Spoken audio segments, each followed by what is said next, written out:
I know the Eagles have the best record, you know, and man, to beat the best, you got to go and beat the best in their house. To be the best, you got to beat the best. Ric Flair. Something. Oh, hey. Diamonds are forever. And so is Ric Flair. Woo! Woo! Something about that San Francisco team, though, man. Yep. Wolverines send it away, and they'll bring it out of the end zone. That's Weegan, sideline. Weegan knocked out at the 30. Well, this Iowa team was playing with really small margins tonight. Everything had to go their way. You know, they couldn't have, like, let's say, a special teams play go against them. Well, 87-yard punt return for Samaj Morgan, short field. They couldn't turn the ball over. Well, they put the ball on the ground. Now twice fumbles recovered by Michigan. One of them short field ends up being a touchdown, and they surely couldn't go for it on fourth down and fail, and now they've done that. Again, if they were going to be in this game and win this game, they had to do every single thing right. No margin for error, and we've seen those small areas go the Michigan Wolverines' way here tonight. First down and 10 at the 28-yard line. Hill knocked down. Jalen Harrell again. This young man continues to improve.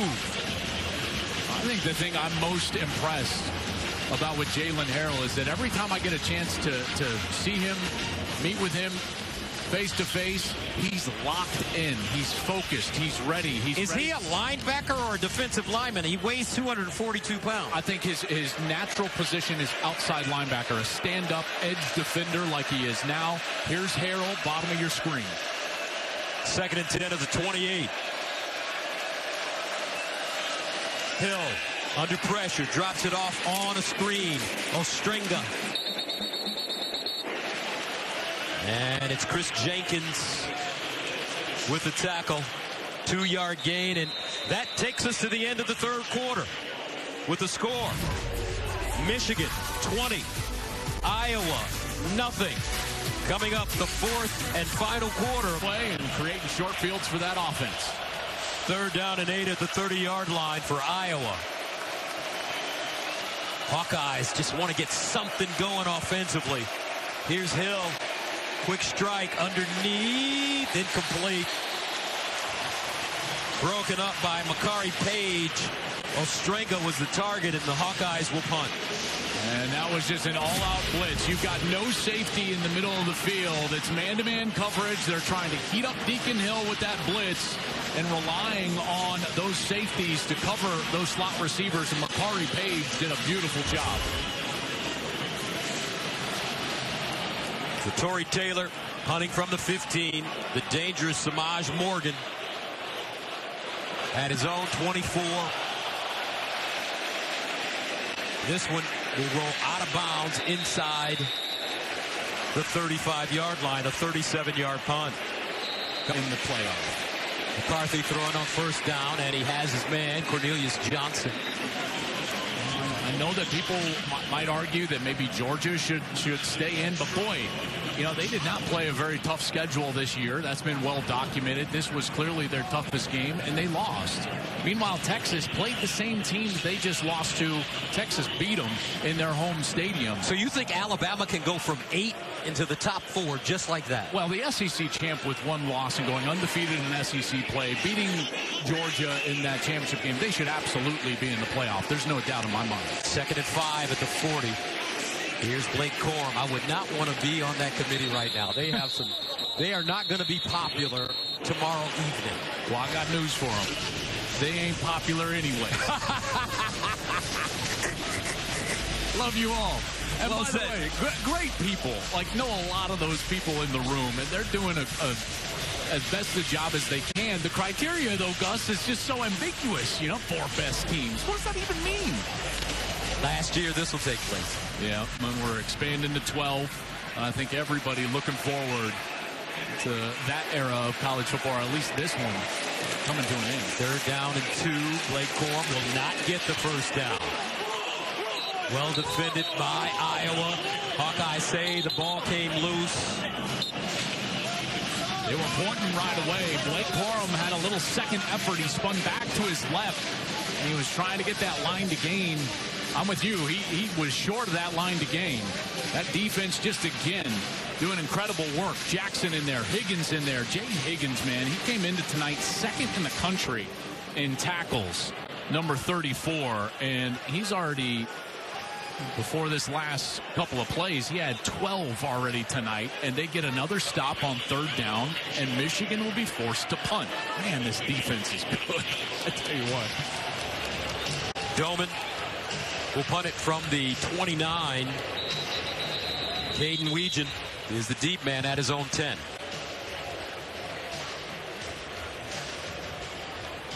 The ruling on the field was a runner's forward progress was stopped. That play is under further review.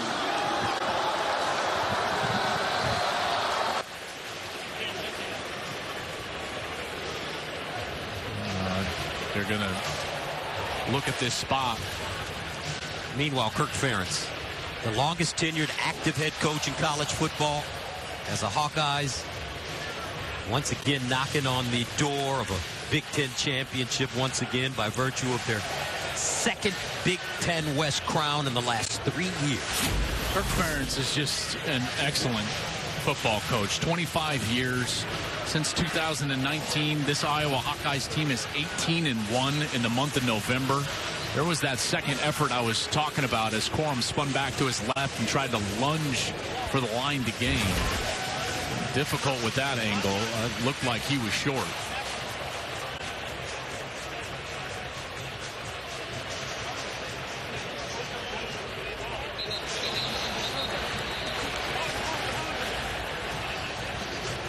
I don't think we're going to get an announcement here, but Michigan's punt team on the field. They're ready to send it away. They just said, we don't need an announcement. Punt it away. Doman. Deacon Hill has gone the whole way for the Hawkeyes offense. Hill. Incomplete. Ragaini, the intended receiver. He was open there for a moment, and again, you see some flashes from Deacon Hill when he can throw on time. He's got the talent, and then thrust into this lineup. Man, I would have loved to have seen this Iowa team, have full strength. Had Cade McNamara, of course. Michigan fans love Cade, what he was able to provide, leading them to a Big Ten championship game and win 2 years ago in 2021. Goes down this year for Iowa. 2nd and 10. Hill underneath as his man. Nice read, and it's Ostrenga.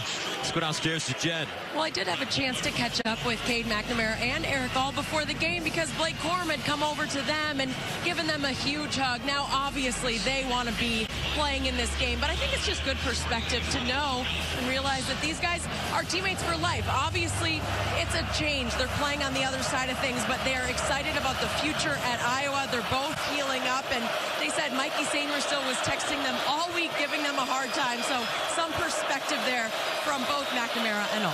3rd down and 3. Hill off his back foot, caught, and a first down. Ostrenga again, and Quentin Johnson with the tackle.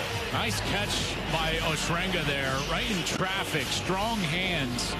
And Michigan will try to substitute here as Iowa will try to play with a little tempo down 20-0. First down to the 26.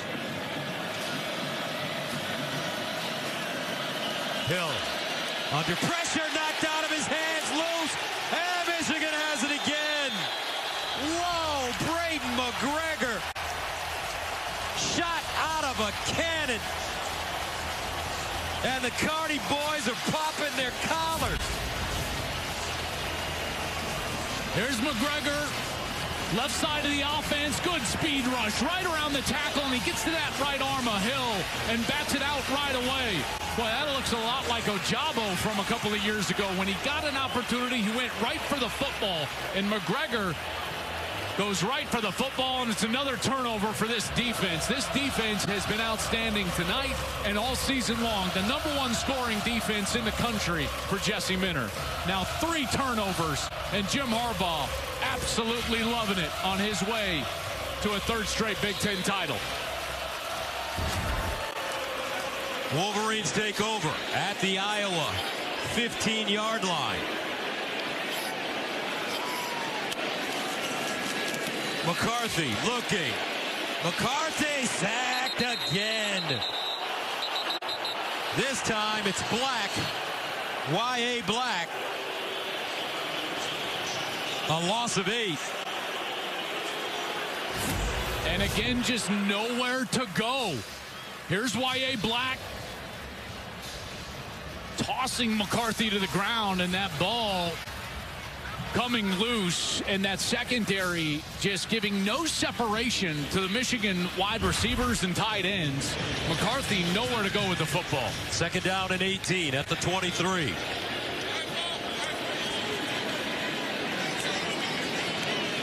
Full receiver package for J.J. McCarthy.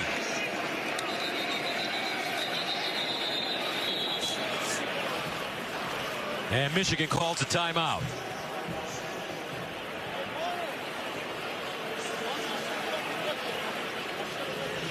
Well, they're on first down. I was about to say it's Blake the Great watch time, but now, you know, it's Great McGregor.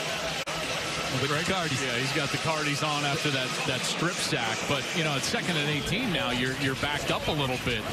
Next rushing touchdown for Blake Corum will be his 56th. That'll be the most in Michigan history. But this one, you know, backed up behind the chains. Looks like they'll have to go back to the air. And again, like, they've just had to throw it much more often than they have wanted to previously this season. McCarthy, 20 of 27. But Gus, for only 138 yards so far tonight. 2nd and 18 at the 23. McCarthy with the handoff to Corum. He'll slide forward. Deontay Craig stops him. He gains 5. Think about it. Blake Corum 1 touchdown away from setting that record. Michigan football started in 1879. It's the only program in college football with 1,000 wins. You think of the Hall of Fame, College Hall of Fame players that this program has had in the storied history of the Michigan Wolverines. And boy, I tell you, what a career number 2 has had. 3rd and 13 at the 18. McCarthy over the middle. Incomplete. This time it was A.J. Barner, but that one just ripped out of his hands. Schulte broke it up. Good throw from McCartney here, and we saw him throw a really nice one to Loveland earlier. It was dropped out one. Again, just a drop from A.J. Barner.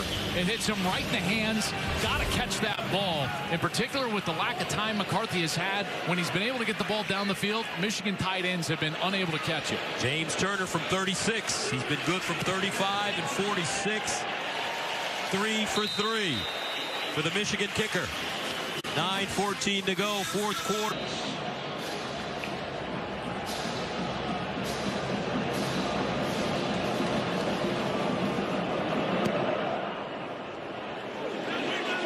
And Weegan will bring it out of the end zone. He's done a really nice job returning kicks and punts today. Well, Mikey Sainristil is going to be our Good Hands playmaker, sponsored by Allstate. You're in good hands. Sainristil playing outside corner tonight, as Will Johnson did not play for Michigan. Jumped the route on the outside, beautiful job. Then he got in the act of creating turnovers. That beautiful forced fumble in the first half, and then here in the second, the strip sack. They were able to recover that ball, and Sainristil giving his Wolverine offense a short field. A big reason why they're up 23-0. He's an outstanding defender. Started as a wide receiver at Michigan, moved over to the defensive side. And Mr. Versatility has been all over tonight. Over the middle, and Hill completion. I like the tweet that Mikey Sainristil sent you this past week. What did he say? Well, you know, Gus, your calls are legendary, and obviously everyone remembers the Denzel Ward call. You got barbecue back there and didn't invite me. Everybody knows that. Well, Mikey had a big hit last week on Travion Henderson, and all of a sudden I see a tweet come my way, and what does it say? First down coming up. And this is Ostringa. Go ahead, Joel. Beautiful, nice completion there on the outside. Well, Mikey just quite easily said, You got Haitian food back there? You know, but Mikey was born in Port-au-Prince, Haiti. Plays violin, piano, drums. He's a versatile guy off the field as well, but he was wanting one of those calls from the legend Gus Johnson. All right, from midfield, Hill underneath, incomplete. Also speaks fluent Creole. Met his parents last week in Ann Arbor at the hotel. What a nice, nice family. So proud of their young man, Mikey St. Still. When I talk with scouts, you know, before games and guys evaluating for the next level, you know, Mikey's a bit undersized. He's 5'10", 182 pounds, but he's so versatile. You know, that he is rocketing up draft boards at the next level, and regardless if he gets drafted high, first round, second round, somewhere, he's going to find a spot at the next level because of everything that he provides. On second down and long, Hill moves around in the pocket, guns it, and incomplete. Vines, the intended receiver, Deontay Vines, and that brings up third down and 10. I tell you, Hill did a great job there of getting all the way back to his right side and delivered a good ball just behind maybe Deontay Vines. You got to hope can try to reach back to that back hip and connect there if you're the quarterback. And now they're in this situation where they've been unable to protect the quarterback. And this is when those stunts and those outside linebackers have gotten loose on Deacon Hill in the backfield. Third down and 10 at midfield. Deacon Hill, here comes a blitz. Outside, caught, not enough for a first down. Ragaini brings it in, gains 5, and Iowa will go for it. Yeah, they'll definitely go for it here. And what they've had success with is these tight ends and these short routes for Kirk Ferentz right over the middle against the safeties of Michigan.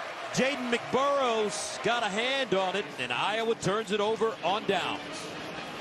This defense has just come up strong all year long. Jesse Minter has done an outstanding job as a defensive coordinator. Here's the route on the outside. They dip out of it. Could have thrown to Ragaini just right off the line of scrimmage. Try to go outside to Caleb Brown, and that's really good coverage. Jaden McBurrows on the outside. Ball thrown behind Caleb Brown, and Michigan's offense will be back on the field. First down for the Wolverines. Blake Corum in the backfield. Play fake. McCarthy. Sideline throw. Cornelius Johnson. He's had a day. As Lee ushers him out of bounds. A gain of 9.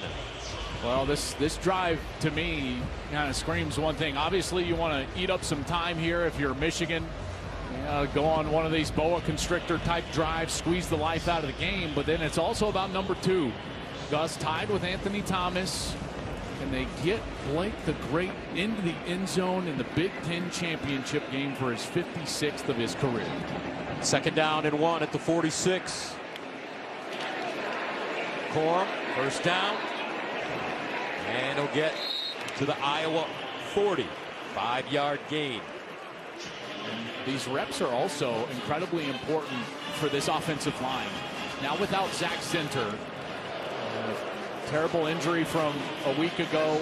They've had to shuffle things up front. Trente Jones, there's Zinter, 65. Emotional scene a week ago. Their leader up front came back this year for one goal only, to go back and win the national championship. And now this offensive line that is also struggling with their depth now because of that injury. They're going to come out here and try to put together a series. Here's Corum. And he'll dive forward to get back to the line of scrimmage. No gain. Gus, this was the scene last week. It was quite emotional in the big house. Zinter went down. We all knew it was a pretty devastating injury right away. Broke his leg there. His parents were there for senior day. Zinter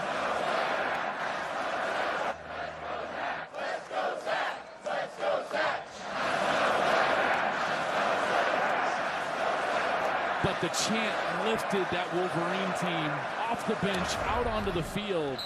And then on the very next snap, Blake Corum went into the end zone for a touchdown and flashed the 6'5" for the camera. Man, I got emotional watching it in real time and then reviewing it after the game. That was quite a moment, wasn't it? Certainly was. Zach Zinter. And you did a great piece on your show, the Joel Klatt Show, on that entire moment in the game. Folks, if you have a chance, Google it and watch that piece by Joel Klatt. So emotional. 2nd and 10 at the 41. Corum. Jitterbugging. And our Ginny Taft can add more. And it was obviously so emotional. We just went over that. But I did ask Corum about it, and he said after Zach went down, and like Joel pointed out, he came back for a reason. This was a leader on this team. So Corum said to me, I was thinking about him the whole time. I knew I had to make a play. I felt like in that moment, it was the loudest I have ever heard the Big House. He said, I'm getting chills. I'm getting choked up just thinking about what Zach means to this team. And obviously they are playing this thing for him right now, guys. Successful surgery for Zinter. We talked to Coach Harbaugh. They said that it shouldn't affect his draft status. He's a potential first-round pick. Corum again. Jay Higgins with the tackle. Clock now running down, 4:19 and counting. Just short of the first down. You wonder if Coach Harbaugh will try to stay on the field with the offense, try to end the game with the offense here. Percy has come in on the offensive line, number 79. He's come in at right guard, shuffling things up front. And I think that Coach Harbaugh is going to take this down and then walk over and take a timeout, talk things over here on 4th down. All right, there's a timeout, but don't forget, folks, next Saturday, Fox Primetime Hoops begins as UCLA takes on 18th-ranked Villanova. The biggest games with the biggest names are on Fox Primetime Hoops next Saturday at 7 Eastern on Fox. College basketball.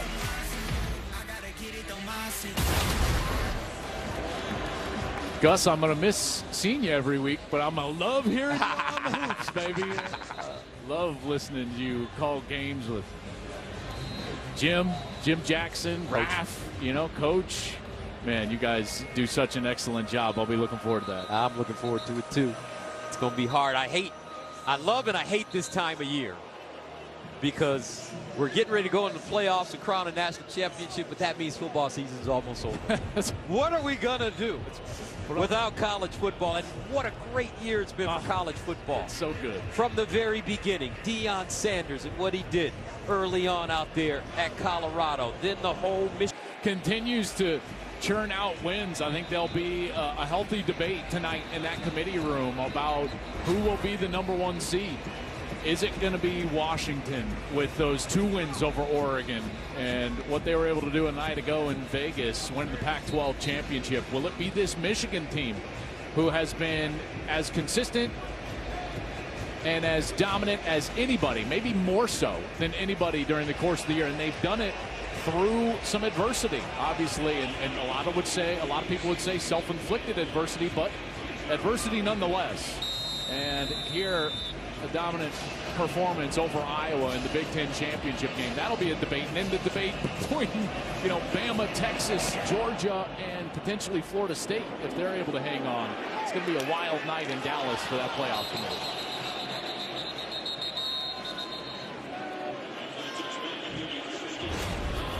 If you look at this debate, I think this is going to be the debate right here. I think Bama's going to go. And if this is the debate, Texas, Georgia, and Florida State, the way that Florida State is currently playing, and Georgia having lost today, with Bama's loss being to Texas at home, I would put Texas in. And the playoff for me would be some combination of Washington or Michigan at 1 and 2. It would be Texas at 3 and Alabama at 4. That's what I would do. Florida State leading right now 13-6 over Louisville in the ACC championship game. I just don't understand how Georgia can go from #1 to out with 1 loss. Well, remember, they did not play a very tough schedule. Okay. And I know that they're the 2-time defending champ, but, their best win is going to be Missouri on the board. And let's face it, I think Missouri is overrated as it is. Wow. I mean, got some quality wins, certainly, but remember, Missouri ranked number 9 in the nation, 10-2. Probably overrated by a couple of spots, but, you know, survive a 61-yard field goal to Kansas State. This is a wild year. Trust me, there's not an easy answer. And I think there's going to be people that are arguing for Georgia, for Florida State. That would be my 4. It would be Washington, Michigan, it would be Texas, and it would be Alabama. And I think it would be one heck of a playoff. Washington, Michigan, Texas, Alabama, year 4. That's going to be interesting to watch. Wow, first down and 10 at the 45. Hill over the middle. And he's got Ostringa. Hausman with the tackle.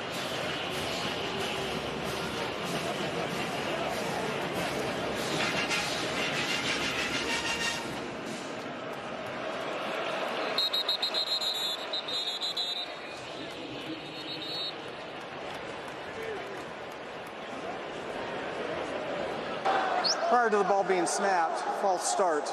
Offense number 56. 5-yard penalty, second down. That's DeYoung.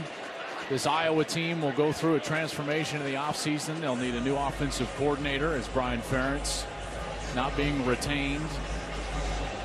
You know, I talked with Kirk Ferentz and Brian Ferentz obviously this week, and then down on the field before the game. Brian optimistic. You know, he'll land somewhere. He's a football coach. He's going to land somewhere and coach this sport of football, which he loves. He was unapologetic about the style of play and philosophy that they have at Iowa. It's been successful for him. That ball deflected, incomplete. Kirk Ferentz, though, lots of energy, Gus. You know, we spoke to him this week, and he said, I feel great. Our program's in a good spot. 68 years old. He's been there 25 years. He's so successful. You know what's funny about Kirk Ferentz? What's that? Little known fact. Guess where he was born? Where? Michigan. Of course. Great coach. Spoken like someone born in Michigan. In Michigan. 3rd down and 7 at the 48. And a timeout called by Iowa. And now on the other side for Michigan, the focus goes to the playoffs. Haven't gotten it done. Listen, 2 years ago they were overmatched by Georgia. That was a team built on, you know, toughness and pass rush with Aiden Hutchinson, and that Georgia team was a remarkable team with a historically good defense, and they handled Michigan. Last year they were built on an explosive run game, and they got into a shootout with TCU, came up short. I think that this version of Michigan this year is more versatile. Gus, they can throw it when they want to. I think JJ's development, maturation as a quarterback has provided a lot for this offense. They can run it when they need to. I think we saw that against Penn State, 32 straight runs to win that game on the road in a top 10 matchup. And then here's this defense. They can rush the passer, they can cover, they can stop the run. This is going to be a tough out, this Michigan team, and they certainly have their eyes set on going further in this playoff. 3rd down and 7, incomplete. And that'll bring up 4th down. Maybe the last offensive play for Iowa.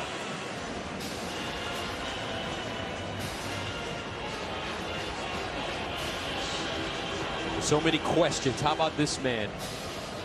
I forget who sang the song. I remember listening to it in high school. Should I stay or should I go? Is it the Stray Cats maybe? I'm not sure.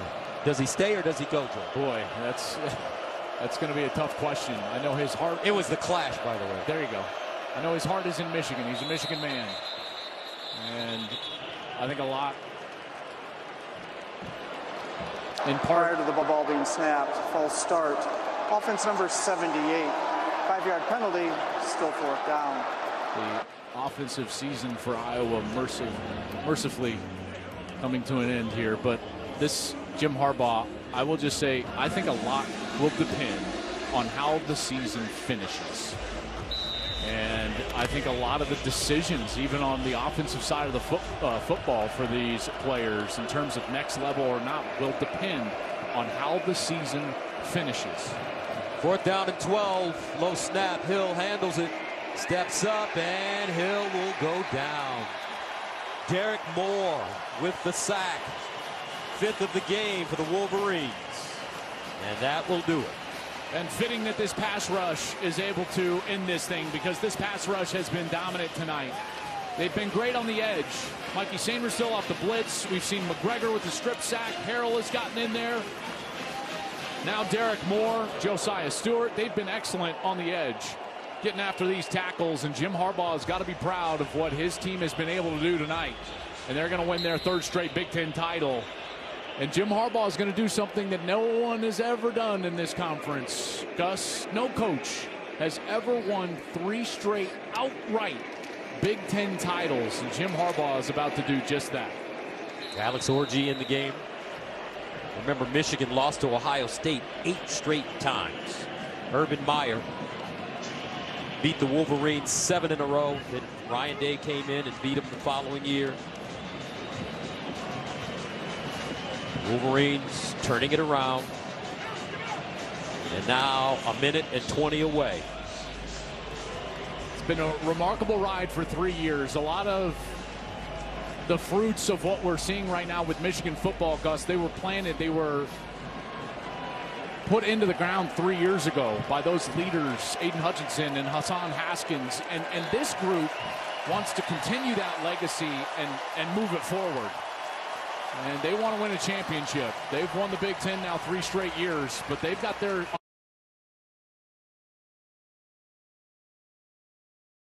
want to go out there and prove that they can put their best foot forward, not only win in the playoff, but potentially win the national championship. Victory formation.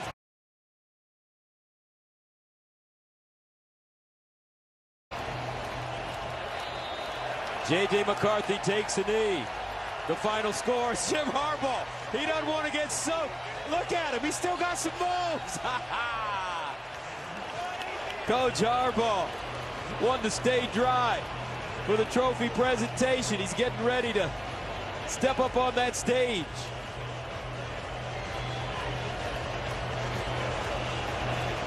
The final score, 26-0. Michigan defeats Iowa for their 3rd straight Big Ten title.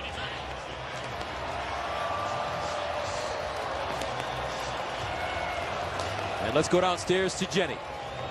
Gus, thank you. Well, this guy, it was a big deal that you were back and healthy and available.